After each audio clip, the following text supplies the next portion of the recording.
तो काफी important topic के बारे में हम लोग चर्चा करने वाले हैं। बात हो रही है prohibition of child marriage amendment bill 2024, बाल विवाह निषेध संशोधन विधेयक 2024।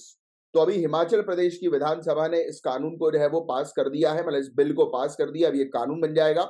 इसमें मेन चीज जो है ये है कि महिलाओं की जो मिनिमम शादी की उम्र हुआ करती थी 18 साल, उसको बढ़ाकर 21 साल जो है वो कर दिया है। मिनिमम मैरिज की एज जो है वो 21 साल कर दी है, चाइल्ड मैरिज को रोकने के लिए, बाल विवाह को रोकने के लिए।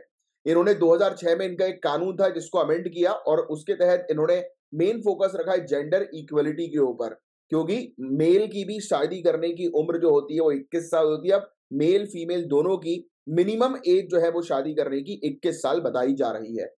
फिर कुछ अमेंडमेंट के बारे में कुछ और बात करें तो इसके अंदर इन्होंने बालक की एक डेफिनेशन जो है वो फिर से बनाई है, तैयार करिए, रीडिफाइन किया है चाइल्ड की डेफिनेशन को। इसमें क्या है, चाइल्ड के अंदर बोथ मेल फीमेल दोनों आएंगे जिनकी उम्र 21 साल से कम की होगी। मतलब इस चाइल्ड मैरिज प्रोहिबिट करने का जो ये अब नया कानून आया है, बाल विवाह को रोकने का नया कानून आया है हिमाचल प्रदेश के अंदर, उस कानून के तहत बच्चा जो होगा, बालक जो होगा, वो मेल फीमेल दोनों होंगे जिनकी उम्र 21 साल से कम की होगी। तो ये फैक्ट आप ध्यान में रखिएगा, बहुत इंपॉर्टेंट फैक्ट है। सबसे पहली चीज तो ये आपको जानना जरूरी है कि ये अनलमेंट पिटीशन होता क्या है, ये रद्दीकरण याचिका होती क्या है।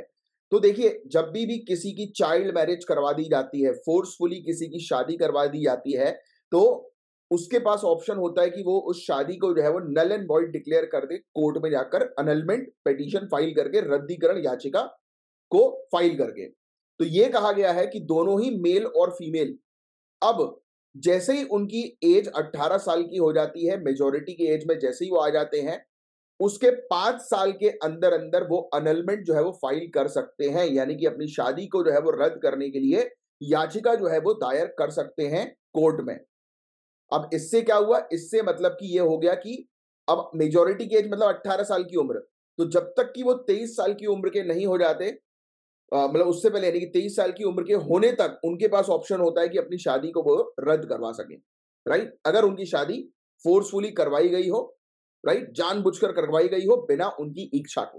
नेक्स्ट, फिर इसके अलावा हम लोग को देखने को मिलता है कि सेक्शन 18A इस कानून का इंश्योर करता है कि कोई भी दूसरा कानून या कोई भी ऐसी कल्चरल प्रैक्टिसेस, यानी कि कोई भी ऐसी, जैसे होता है ना कि सांस्कृतिक प्रथाएं जो हम लोग को देखने को मिलती है, परिवारों में होती है, अलग अलग धर्म में होती है, तो ये बोल रहे हैं कि हिमाचल प्रदेश के अंदर कोई भी ऐसी सांस्कृतिक प्रथा हो या कोई भी ऐसा कानून हो, वो इस कानून के ऊपर नहीं माना जाएगा। ये मेन कानून है जो चाइल्ड मैरिज को रोकने के लिए बनाया गया है और इस कानून का पालन जो है वो सभी को करना पड़ेगा। कोई दूसरा कानून इसको किसी भी कीमत पे ओवरराइड नहीं कर सकता है हिमाचल प्रदेश के अंदर। अब एक और आपके लिए समझने वाली बात है, यहां पर हमें देखने को मिलता है कि मैरिज और डिवोर्स, यानी कि विवाह और तलाक, ये दो ऐसी चीजें हैं जो कि कॉन्करेंट लिस्ट के अंदर आती है। मैं आपको बता दूं, हमारे भारतीय संविधान के अंदर शेड्यूल 7 में 3 लिस्ट शामिल है, यूनियन लिस्ट, स्टेट लिस्ट और कॉन्करेंट लिस्ट। यूनियन लिस्ट वो होती है जिस पर यूनियन गवर्नमेंट यानी कि सेंट्रल गवर्नमेंट कानून बनाती है। स्टेट लिस्ट वो होती है जिस पर स्टेट गवर्नमेंट कानून बनाती है। और कॉन्करेंट लिस्ट, इसको हिंदी में हम लोग बोलते हैं समवर्ती सूची, इस पर सेंट्रल और स्टेट गवर्नमेंट दोनों मिलकर जो है वो कानून बनाते हैं। बात समझ में आई। अब मैरिज और डिवोर्स जो है वो कॉन्करेंट लिस्ट के अंदर आता है। बट एक और चीज मैं आपको क्लियर कर दूं, यहां पर आपको एक चीज और समझनी है। आर्टिकल 254, अनुच्छेद 254, इसके तहत क्या होगा ये समझिए। जनरली अगर सेम कानून, जैसे मैरिज को लेकर अभी हम ये टॉपिक पढ़ रहे हैं कि मैरिज को लेकर अगर हिमाचल प्रदेश ने जो है वो ये कानून बना दिया कि मिनिमम मैरिज की एज जो होगी वो 18 साल से बढ़ाकर 21 साल कर दी गई है, और सेंट्रल गवर्नमेंट जो है वो अभी तक इस पर नहीं आई है, राइट। सेंट्रल गवर्नमेंट ने जो है वो इससे रिलेटेड कानून नहीं बनाया है, और सेंट्रल गवर्नमेंट का अगर कभी टकराव हो जाता है इस स्टेट गवर्नमेंट के कानून के साथ, तो हमेशा सेंट्रल गवर्नमेंट का कानून माना जाएगा। बट इसमें एक एक्सेप्शन है जो कि ज्यादा लोगों को पता नहीं होता है, जो आपको अब से पता लग जाएगा। एक्सेप्शन ये है कि अनुच्छेद 254 जो है हमारे भारतीय संविधान का, उसके तहत अगर हमारे ऑनरेबल प्रेसिडेंट, हमारे राष्ट्रपति अगर कह देते हैं कि नहीं, राज्य का कानून जो है वो स्वीकार किया जाएगा, तो सेंट्रल गवर्नमेंट का के बनाया गया जो कानून है वो नल एंड वॉइड हो जाएगा और राज्य सरकार का बनाया गया कानून जो है वो एप्लीकेबल होगा। तो ये फैक्ट ध्यान में रखिएगा। राज्य सरकार को पावर तब मिलती है जब प्रेसिडेंट अपना अप्रूवल दे देते हैं। बट इन प्रैक्टिस ऐसा होता नहीं है, क्योंकि आपने बहुत अच्छे से ये चीज पढ़ी है कि council of minister headed by prime minister to aid and advise honourable president, कि हमारा जो काउंसिल ऑफ मिनिस्टर है उसके हेड होते हैं हमारे प्रधानमंत्री, ऑनरेबल प्राइम मिनिस्टर। वो किसको एडवाइस करते हैं? प्रेसिडेंट को, और प्रेसिडेंट उनकी एडवाइस पर काम करते हैं। तो कभी भी ऐसा नहीं होगा कि प्रेसिडेंट शायद जो है वो council of minister headed by prime minister की एडवाइस के विरुद्ध चले जाएं, राइट? बट ठीक है, बट फिर भी आपको ये पता होना चाहिए कि कॉन्स्टिट्यूशन के अंदर ये प्रोविजन रखा हुआ है, बट इन प्रैक्टिस ऐसा होता नहीं है, ये भी पता होना चाहिए। नेक्स्ट, हिमाचल प्रदेश का जो बिल ये लाया गया है, इसके अंदर अलग अलग मिनिमम मैरिज एज जो है वो हम लोग को देखने को मिल रही है, जो कि सेंट्रल बिल से अलग है, सेंटर के कानून से अलग है। इसलिए गवर्नर जो है, इन्होंने इस बिल को जो है वो रिजर्व करके रखा है प्रेसिडेंट को दिखाने के लिए, प्रेसिडेंट के कंसिडरेशन के लिए, राइट? नेक्स्ट, आर्टिकल 254 क्लॉज 2, अगर प्रेसिडेंट अपना एसेंट दे देते हैं, मंजूरी दे देते हैं, तो स्टेट लॉ जो है वो लागू हो जाएगा सेंट्रल लॉ के ऊपर हिमाचल प्रदेश के अंदर। तो ये फैक्ट आप थोड़ा सा ध्यान में रखिएगा। तो अभी के लिए कानून तो ये लेकर आ गए हैं, पास भी हो गया है, बट ऑनरेबल प्रेसिडेंट के अप्रूवल की आवश्यकता है। अब देखो, कुछ कार्यकर्ताओं के द्वारा कुछ चिंताएं जो है व्यक्त की गई, मुद्दे उठाए गए। कुछ लोगों का तर्क यह है कि विवाह की न्यूनतम आयु बढ़ाने से युवा वयस्कों यानी कि एडल्ट जो है, इन पर माता पिता का नियंत्रण मजबूत हो सकता है, खासकर पितृसत्तात्मक परिस्थितियों में जहां माता पिता कानून का दुरुपयोग करके परिवार की इच्छा के विरुद्ध विवाह करने वाली बेटियों को दंडित कर सकते हैं। तो ये चीज भी हम लोग को जो है वो देखने को मिल सकती है कि माता पिता का नियंत्रण जो हम लोग को देखने को मिलेगा यंग अडल्ट्स के ऊपर, वो और जो है वो स्ट्रेंथन हो जाएगा मिनिमम एज को बढ़ाने से, राइट? अब देखो, कई बार ऐसा होता है ना कि भाई अपनी इच्छा से कोई व्यक्ति किसी से शादी करना चाहते हैं, राइट? अब 21 साल की उम्र हो गई तो they have to wait till 21 years, तभी वो फिर लीगली मैरिज कर पाएंगे, उससे पहले नहीं कर पाएंगे। तो इसका मतलब ये है कि उस समय तक पेरेंट्स जो है वो हो सकता है उनका रोका करा दे, मैरिज तो नहीं हो रही है बट रोका वगैरह तो हो सकता है। यस, एंगेजमेंट वगैरह तो हो सकती है, जिसको अपन बोलते हैं कि भाई स्टार्टिंग में रही करके फिक्स जो है वो कर दिया कि शादी जो है वो फिक्स हो गई। इससे क्या होगा? इससे जो यंग अडल्ट हैं वो अपनी इच्छा के विरुद्ध जो है वो शादी नहीं कर पाएंगे। तो ये चीज है। बट हालांकि मेरी पर्सनल एडवाइस तो सभी को ये रहती है कि आपको अपने पेरेंट्स से कंसल्ट करके ही शादी जो है वो करनी चाहिए, बिकॉज आपके पेरेंट्स ज्यादा एक्सपीरियंस्ड है। उन्होंने दोनों ने ही, मदर फादर दोनों ने ही एक व्यक्ति के साथ अपना पूरा जीवन बिताया और आपको इतना बड़ा किया है ना? तो उनको ज्यादा एक्सपीरियंस है कि पूरा जीवन किस तरीके से बिताया जाता है, क्योंकि मैरिजेस बोलते हैं ना कि मैरिज सिर्फ दो लोगों की बातचीत नहीं है, पूरे दो परिवार की बातचीत है ना? दो परिवारों का संबंध है।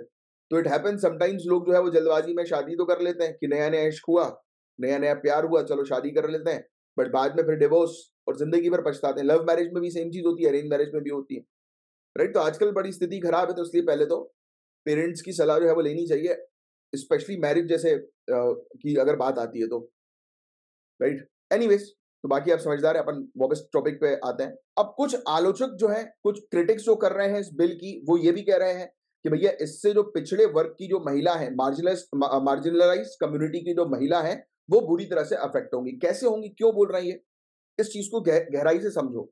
देखो क्या होता है गाइस, जो पिछड़ा वर्ग जो होता है ना, वो कोशिश करता है कि बच्चियों की शादी जल्द से जल्द करवा दे, राइट? अब देखो, जो एडवांस लोग हैं, राइट, जैसे कि आप लोग तैयारी कर रहे हो सिविल सर्विसेज की, राइट, अलग अलग एग्जामिनेशन की, करियर में आगे बढ़ना चाह रहे हो, तो आपके लिए आपका career is very important rather than marriage.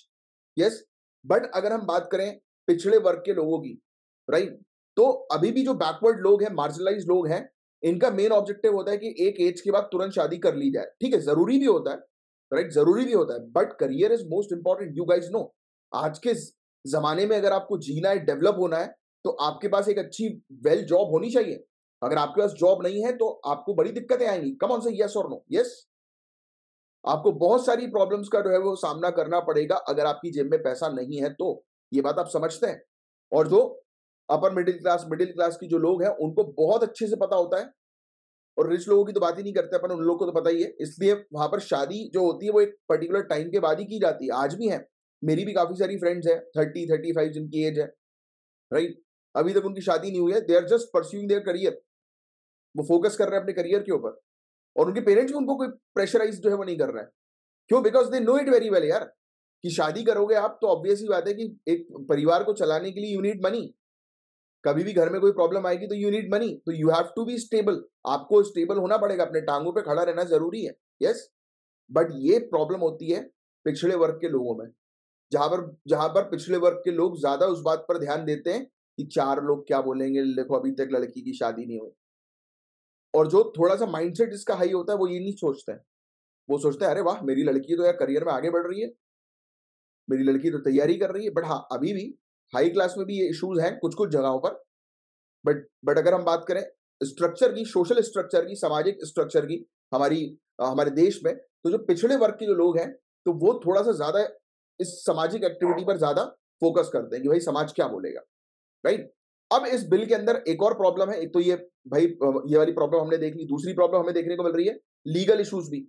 अब आप देखिए काफी सारे ऐसे लीगल इनकंसिस्टेंसी है, कानूनी असंगतियां उत्पन्न हो सकती हैं, जैसे कि 18 वर्ष की आयु से सहमति से यौन संबंध बनाने की अनुमति देना, जबकि उसी समय विवाह की न्यूनतम आयु 21 वर्ष हो जाना।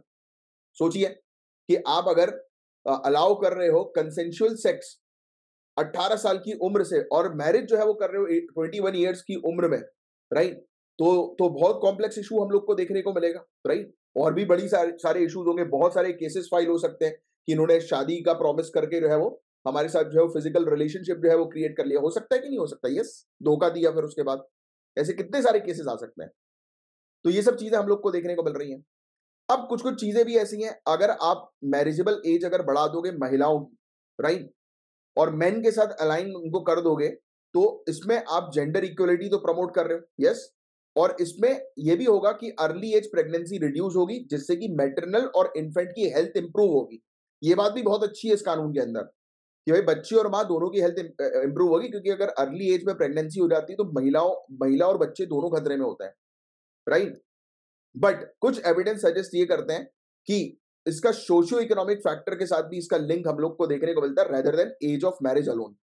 भाई अगर आप ठीक है एक समय के बाद अगर मैरिज कर रहे हो, उसके बाद अगर आप प्रेग्नेंट हो रहे हो, बट अगर आपका खान पान ही अच्छा नहीं है, न्यूट्रिशन प्रॉपर इंटेक नहीं है, मेंटल आपको स्ट्रेस है घर के अंदर, राइट, तो ऑब्वियस सी बात है कि फिर मदर और बेबी दोनों की हेल्थ जो है वो गड़बड़ रहेगी रहेगी।